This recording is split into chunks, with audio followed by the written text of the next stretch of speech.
Welcome to Hollywood Graveyard, where we set out to remember and celebrate the lives of those who lived to entertain us by visiting their final resting places.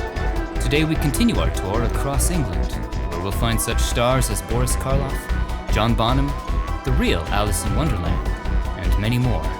Join us, won't you?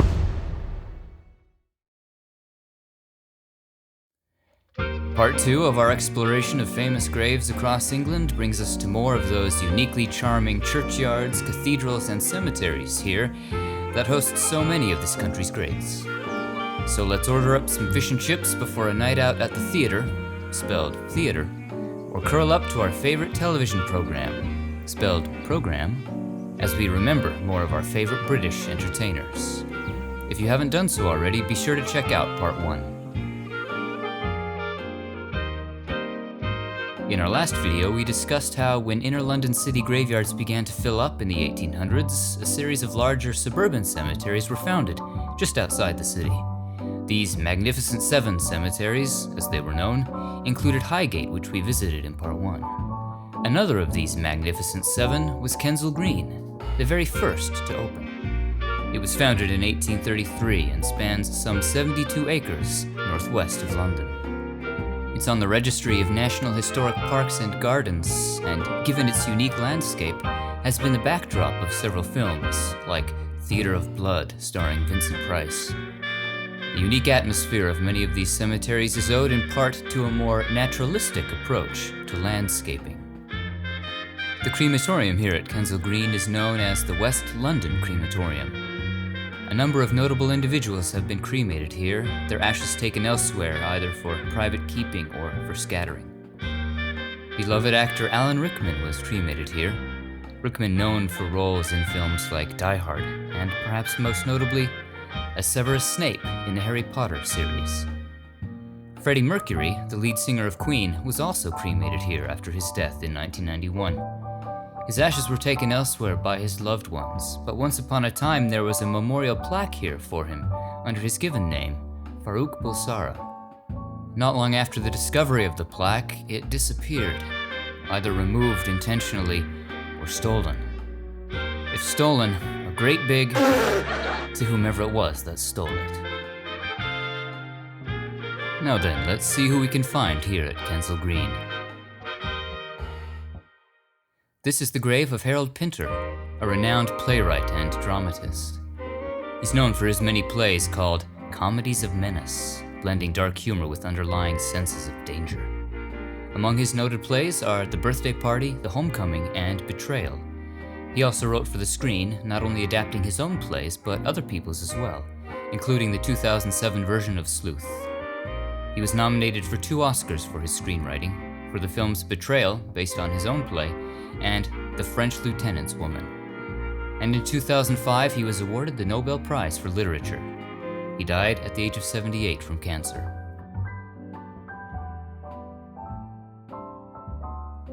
Not far from Harold Pinter is Maria Bjornson. She was a theatrical designer, known for her work designing sets and costumes for theater, ballet, and opera. Perhaps her best-known work was designing Andrew Lloyd Webber's Phantom of the Opera, for which she won the Tony Award for Best Set Design and Best Costume Design. It was Maria who created what was likely the most famous chandelier in theatrical history. If you've seen Phantom, you know the one. She also designed for numerous operas by the likes of Wagner, Holst, and Puccini. She was just 53 when she died.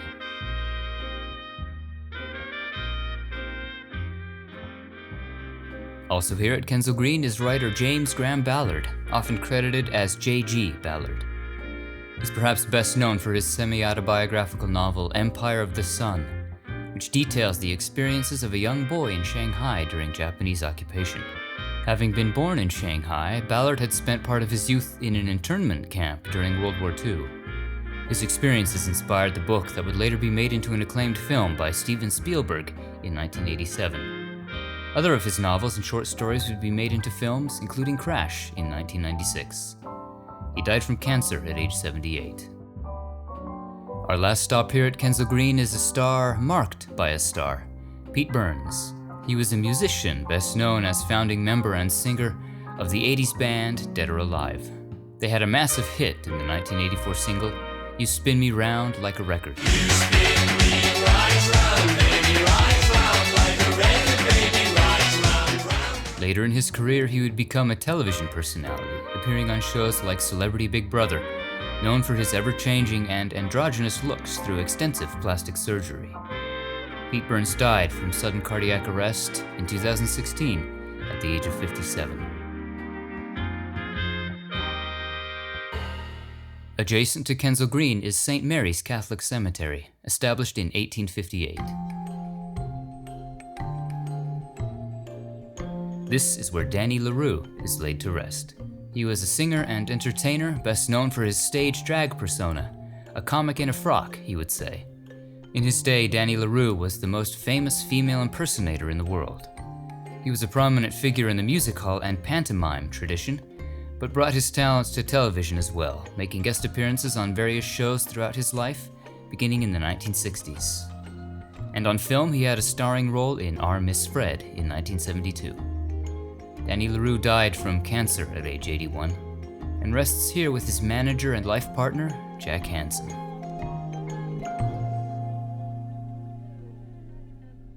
South of here, in Surrey, is Brookwood Cemetery, also known as the London Necropolis, as it's the largest cemetery in the UK. In the 1980s, television's favorite British butler was Mr. Belvedere, who was played by Christopher Hewett. The show was based on the 1947 novel Belvedere, which had previously been made into a film starring Clifton Webb as Lynn Belvedere. The American sitcom, Mr. Belvedere, premiered in 1985 and ran for 6 seasons. Hewett played the hilarious but appropriately proper British butler, trying to adapt to and maintain order in the oft dysfunctional American household belonging to the Owenses. Before television, Hewett had a successful career on stage, including in Broadway productions of The Unsinkable Molly Brown and My Fair Lady, in which he originated the role of Zoltan Karpathy. And on film, he can be seen in Mel Brooks' The Producers. He died from complications of diabetes at the age of 80. This is St. Bartholomew's Churchyard in Nettlebed, Oxfordshire. Here lies Celia Johnson. As an actress, she found success on stage in the 30s and 40s in productions of Pride and Prejudice and Rebecca. In the 40s, she shifted her focus to film, collaborating with David Lean and Noel Coward in the films In Which We Serve, This Happy Breed, and Brief Encounter, the latter earning her an Oscar nomination. She also won a BAFTA for her supporting role in The Prime of Miss Jean Brodie. The film roles were relatively few, and she would focus on stage performing and television throughout the remainder of her life. She died at age 73 after suffering a stroke. She rests here next to her husband, Peter Fleming, the brother of Ian Fleming, who was also a writer. In Penhurst, East Sussex, is St. Michael the Archangel Churchyard.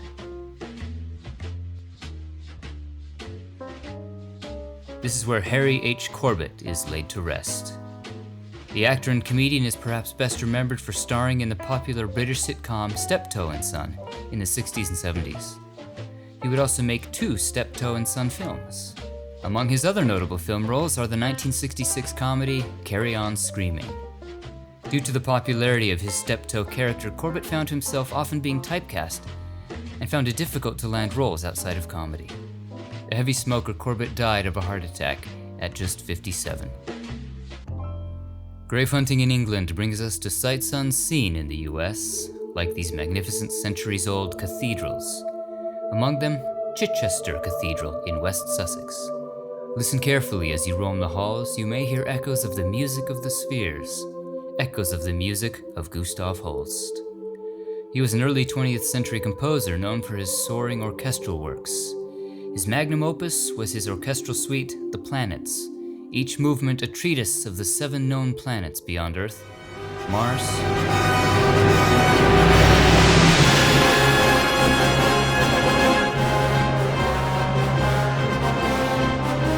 Venus,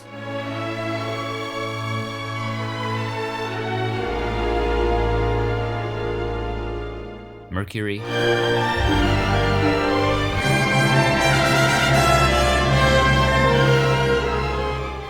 Jupiter,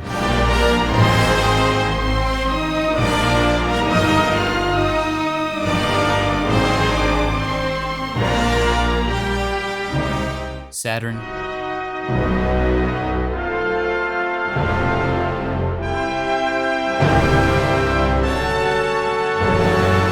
Uranus,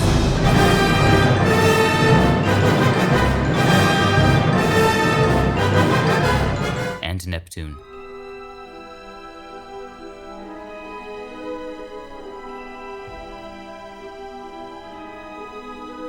If you're a fan of the orchestral film music of greats like Jerry Goldsmith and John Williams, you'll hear the influence of Holst's planets.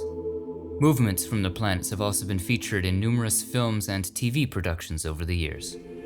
Holst is also known for having set Christina Rossetti's Christmas poem In the Bleak Midwinter to music. He died from heart failure at the age of 59. Here there is also a memorial plaque to another legend of British music, Thomas Weelkes. Born in 1576, Thomas Weelkes was an organist here at this cathedral and became known in the Elizabethan era for his church music and madrigals, secular vocal music. The hard-partying, heavy-drinking Weelkes died at the age of 47 after one last binge. He was buried at St. Bride's Churchyard in London. Moving on to Lyndhurst in Hampshire, we reach St. Michael and All Angels Churchyard. In these grounds rests a little girl named Alice who fell down a rabbit hole in pursuit of a white rabbit. Or at least, the girl who inspired Alice in Lewis Carroll's Alice in Wonderland, Alice Liddell. Lewis Carroll befriended the little family in the 1850s and would entertain the little children, including Alice, by telling them stories during outings. Young Alice encouraged him to write down these stories, and he eventually did, gifting a handwritten, illustrated early manuscript to Alice. It was eventually published as Alice's Adventures in Wonderland in 1865. A direct reference to the real Alice can be found at the end of Through the Looking Glass in the form of an acrostic poem in which the first letter of each line spells out Alice Pleasance Liddell. Lewis Carroll, whose real name was Charles Dodgson, was also somewhat of an amateur photographer, Alice and her sisters being among his regular muses. Alice would stay connected to the Wonderland she helped create, including a trip to the US to commemorate Lewis Carroll's centenary in 1932, when she was 80. It is a great honor and a great pleasure to have come over here. And I think now my adventures overseas will be almost as interesting as my adventures underground were. Alice lived to be 82.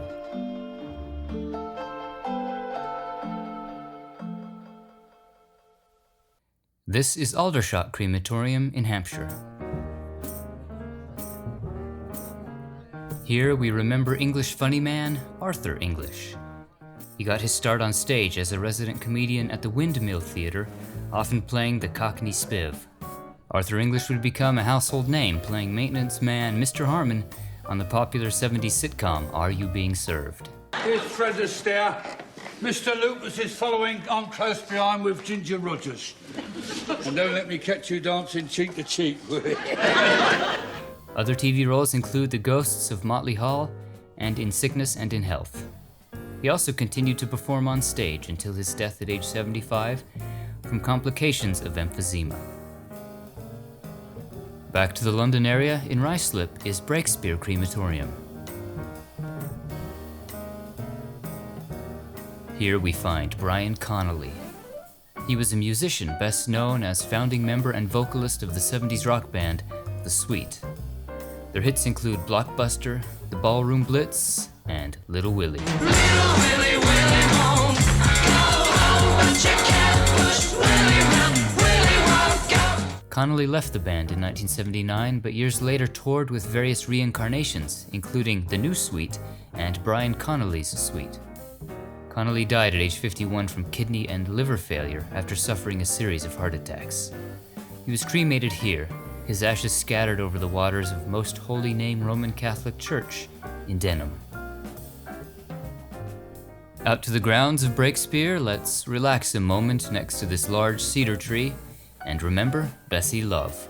With her youthful looks, Bessie Love rose to prominence as an actress during the silent and early talkie eras, playing innocents, young girls, and wholesome leading ladies. Her performance in the 1929 film The Broadway Melody would earn her an Academy Award nomination for Best Actress. The Broadway Melody would also become just the second film to win a Best Picture Oscar. The success of that film would lead to other leading roles in musicals, like Chasing Rainbows. In 1935, she moved to England after semi-retiring. She would entertain troops during the war and continue to perform on stage and screen in various productions. Other of her notable film roles include The Barefoot Contessa and The Lost World. She died in 1986 at the age of 87 and was cremated here. Her ashes were interred here on the grounds of Breakspear, and once upon a time there was a marker for Bessie here at the base of this tree, though it has since been removed. Our journey takes us north now to Bearley, not far from Stratford-upon-Avon. This is St. Mary the Virgin churchyard. Here lies the man who perfectly portrayed Mr. Dursley, Richard Griffiths. Early in his career, he built a reputation as a Shakespearean clown. He had early film roles in movies like Chariots of Fire and Withnail and I, and later roles in Sleepy Hollow, and the lead in a TV series, Pie in the Sky.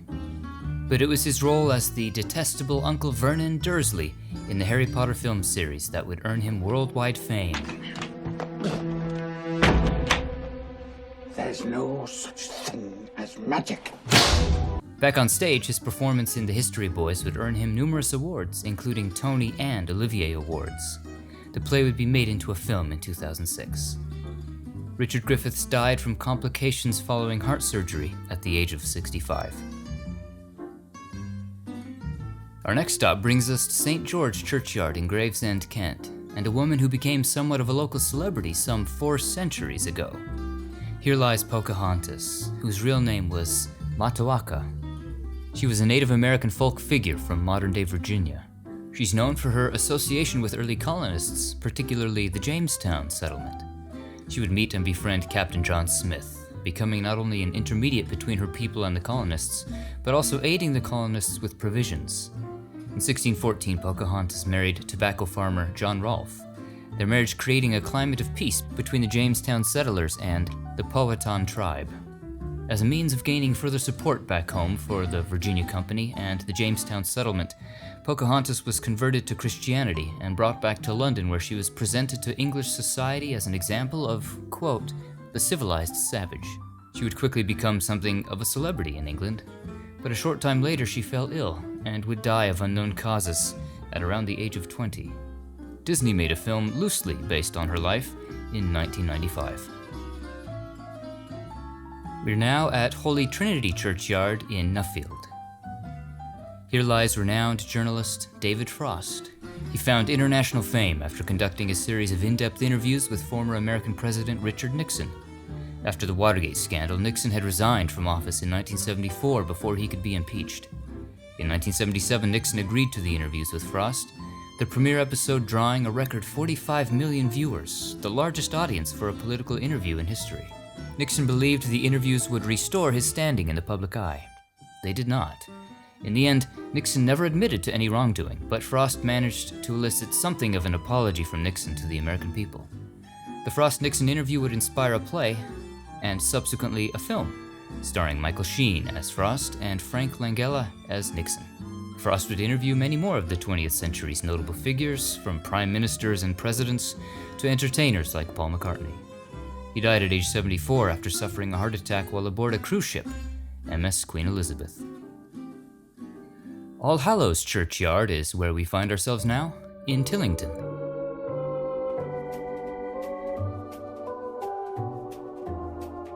Here is the final resting place of June Whitfield. She had a long career performing in radio, television, on stage, and in film. She's known for her many sitcom roles, including Beggar My Neighbor, Happy Ever After, and perhaps most notably in Absolutely Fabulous, which first aired in 1992. She also appeared in 4 of the Carry On series of films. June lived to be 93. This beautiful cemetery is in Somerset. It's called Townsend Cemetery. If you happen upon a tombstone that resembles a tiny stage, it might just belong to Linda Bellingham. Her television roles include the sitcoms All Creatures Great and Small and Second Thoughts, as well as the role of the Inquisitor on Doctor Who. Television audiences also remember her for her long-running series of television commercials as the Oxo Mum. Later in life, she would appear as a panelist on the talk show Loose Women. And like her tombstone here, Linda found a home on stage, performing in plays throughout London. She died at age 66 after a battle with cancer. Next up, St. Peter and St. Paul Churchyard in Northamptonshire.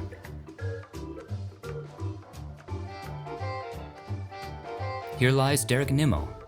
He's known for playing a series of comedic ministerial roles on television in the 60s and 70s, in the sitcoms All Gas and Gators, Oh Brother, and Oh Father. He also had small roles in films like Casino Royale and A Hard Day's Night. Nimmo was also a regular on the West End stage. In 1999, while recovering in the hospital after falling down the stairs, Derek Nimmo contracted pneumonia and later passed. He was 68.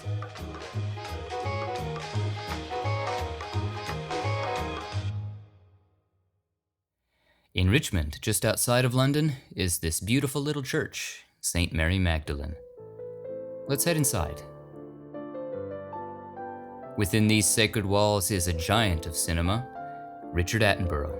His breakout film role came in the 1947 gangster film Brighton Rock as Pinky Brown.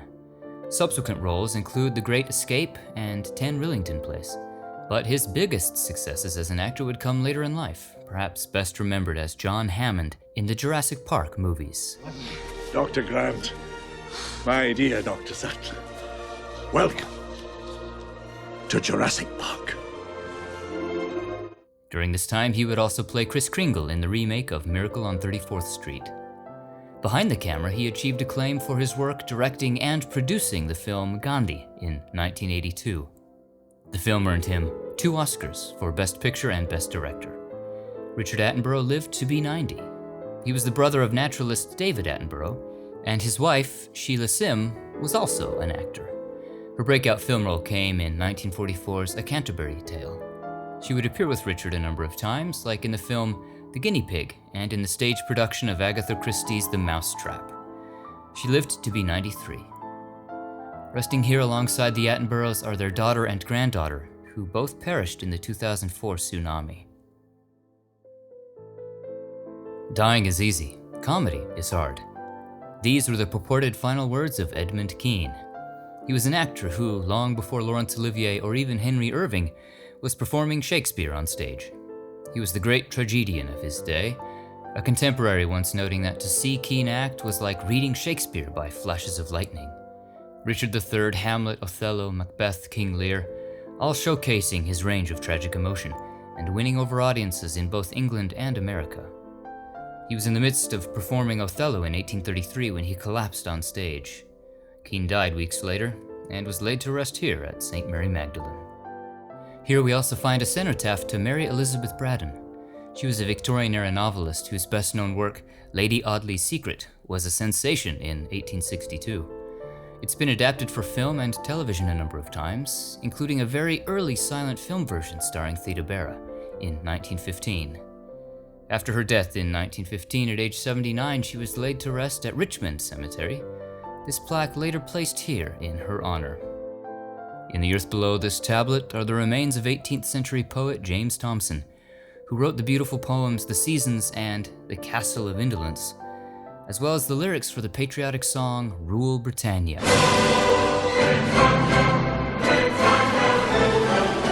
He died in 1748, age 47. Let's head now to Somerset and St. Gregory's Churchyard.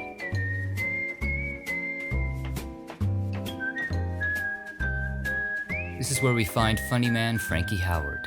The beloved stammering comedic actor is known for roles in films and television like The Lady Killers, Up Pompeii, which began as a TV series and was later made into a film, and a couple of the Carry On films. He also earned high praise for his performance on stage in the London production of A Funny Thing Happened on the Way to the Forum. American audiences probably best know him as Mr. Mustard in Sgt. Pepper's Lonely Hearts Club Band. Frankie Howerd died from heart failure at the age of 75. Beatles fans well know that there was once a man known as the Fifth Beatle. We're at All Saints Churchyard in Coleshill. Here lies George Martin. He was a record producer, engineer, arranger, and composer whose in-depth collaboration with the Beatles in producing their albums and crafting their sounds would earn him the moniker as the Fifth Beatle. The Beatles auditioned for Martin in 1962, and though not immediately convinced, they eventually won him over. They recorded their first hit in October of that year at Abbey Road Studios. It was Love Me Do. Love, love me do. In the years that followed, Martin would not only produce but help arrange their songs, particularly with the use of orchestral instruments. My favorite Beatles song is Eleanor Rigby, which features a string arrangement by Martin, inspired by legendary film composer Bernard Herrmann. Ah, look at all the lovely people. Among the albums George Martin produced are Abbey Road, Sgt. Pepper's Lonely Hearts Club Band, The White Album, Revolver, Help, A Hard Day's Night, and more. He also produced novelty and comedy records with the likes of Peter Sellers and Spike Milligan. George Martin died in 2016 at the age of 90. On to another of England's magnificent churchyards, the perfect Halloween backdrop.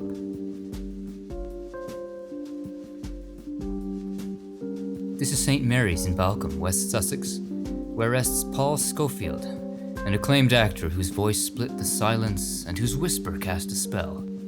He's counted among the great Shakespearean actors of all time. He's perhaps best remembered for his West End and Broadway role playing Sir Thomas More in A Man for All Seasons. The role won him the Tony.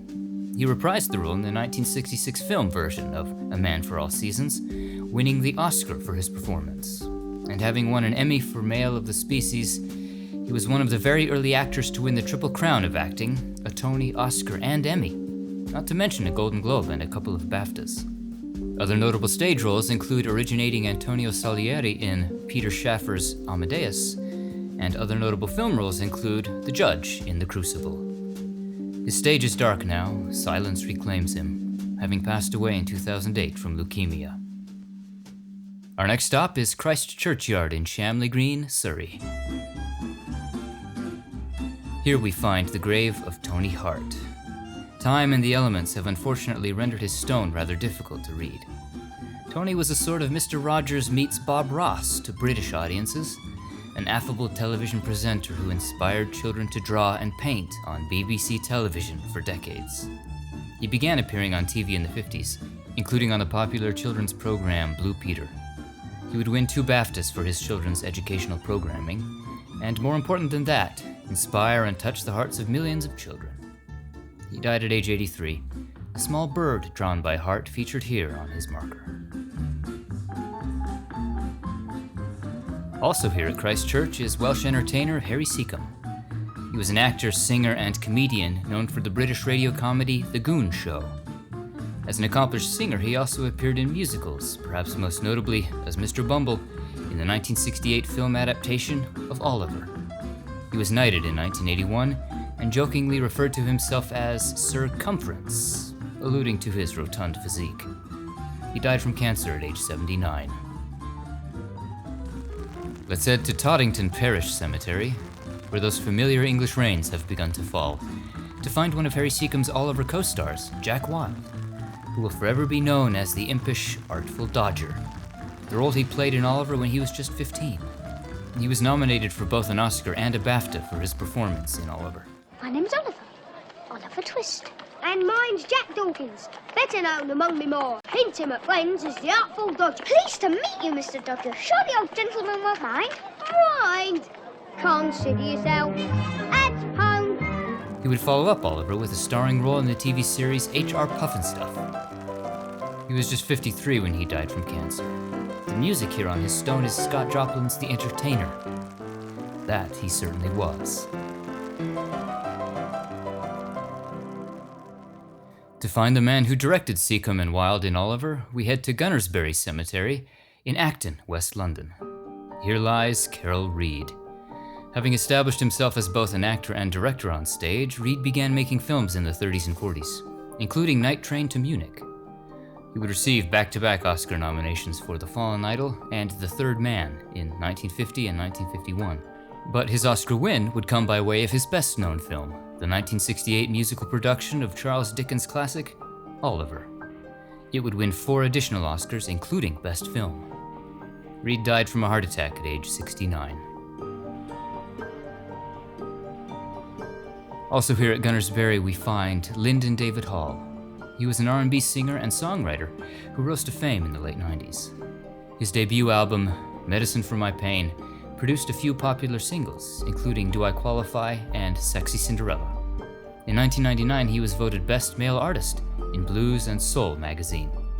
He can also be seen as the wedding singer in Love Actually. Lyndon was diagnosed with Hodgkin's lymphoma in 2003 and died a few years later at just 31. Next to Hall is Saeed Jaffrey, an actor who became a star in his native India before taking his talents to British and American productions, becoming one of the preeminent Asian actors of his day. Among his notable films are The Man Who Would Be King, Gandhi, A Passage to India, and My Beautiful Laundrette, which earned him a BAFTA nomination. He also made his mark on British television in shows like The Jewel in the Crown. Jaffrey was the first Asian to be awarded the Order of the British Empire in 1995. He lived to be 86. We now find ourselves at St. Nicholas Church in Harpenden. On the grounds of this church are plaques to those whose ashes were scattered or buried on these grounds. Among them, Eric Morecambe, half of legendary comic duo Morecambe and Wise, with Ernie Wise.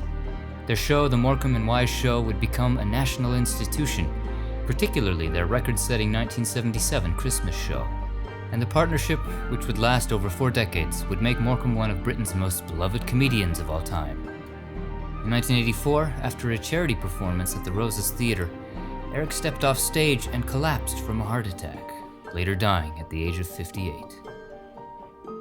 This is Weybridge Cemetery in Surrey, and this wooden cross marks the final resting place of Frank Finlay. He was an actor perhaps best remembered for his Oscar-nominated supporting role in Laurence Olivier's Othello as Iago, a role he also played on stage.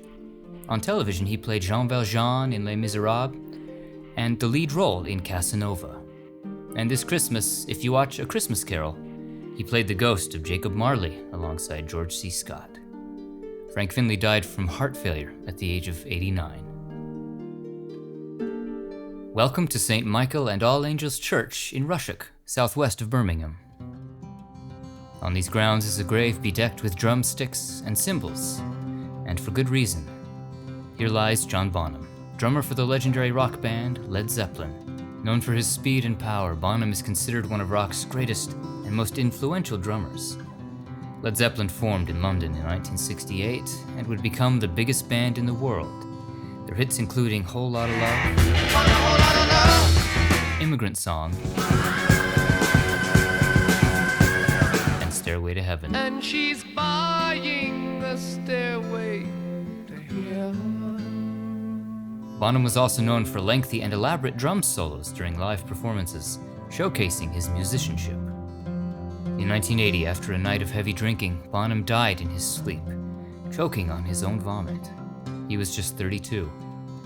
Led Zeppelin disbanded after Bonham's death. In 2016, Rolling Stone named him the #1 greatest drummer of all time.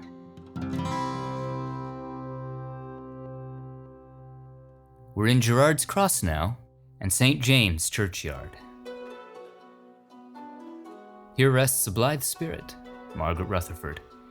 The inscription on her grave is a reference to her roles in the stage and screen productions of Noel Coward's Blithe Spirit.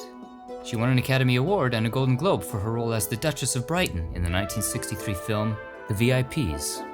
But to many, Margaret Rutherford will always be remembered as the quintessential Miss Marple, having portrayed the Agatha Christie sleuth in 5 films, including a small cameo in The Alphabet Murders. Beginning with 1961's Murder, She Said.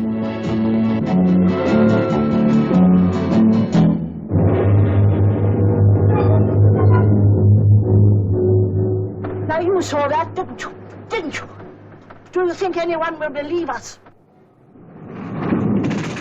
Agatha Christie dedicated her 1962 book, The Mirror Cracked from Side to Side, to Margaret Rutherford, in admiration.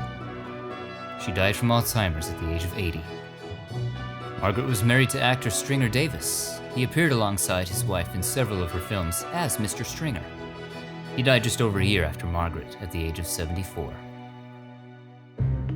For our last stop of the day, we visit a man who we've featured in previous special editions, like Halloween and Christmas. But we've never featured his actual grave as part of our regular series. So here we are once again at Guildford Crematorium to visit the man, the monster, the legend, Boris Karloff, one of the great icons of horror cinema. For decades, Boris Karloff terrified audiences as monsters, mad scientists, maniacs, and more. His portrayal of Frankenstein's monster in Frankenstein, Bride of Frankenstein, and Son of Frankenstein in the 30s would not only make him immortal, they would come to define our many perceptions of Mary Shelley's undead creation. He also played Imhotep, the mummy, and co-starred with Bela Lugosi in The Black Cat. He menaced characters on stage as well, including as a homicidal gangster in the original Broadway production of Arsenic and Old Lace. In the 60s, he would thrill television audiences, hosting an anthology series, Thriller, a slightly more macabre analog of The Twilight Zone. And when it came time to cast the voice of a character whose heart was 2 sizes too small, a green fellow by the name of Grinch, Karloff was the perfect fit in How the Grinch Stole Christmas. I must find some way to keep Christmas from coming. Boris Karloff died of pneumonia at the age of 81. He was cremated, his ashes laid to rest here in the Garden of Remembrance. Inside the crematorium is a book of remembrance, which reads of Karloff, a great man and a great actor, dearly and universally loved by all who knew him. To live in hearts we leave behind is not to die. And that concludes our tour. What are some of your favorite memories of the stars we visited today? Share them in the comments below, and be sure to like, share, and subscribe for more famous grave tours. Thanks for watching. We'll see you on the next one.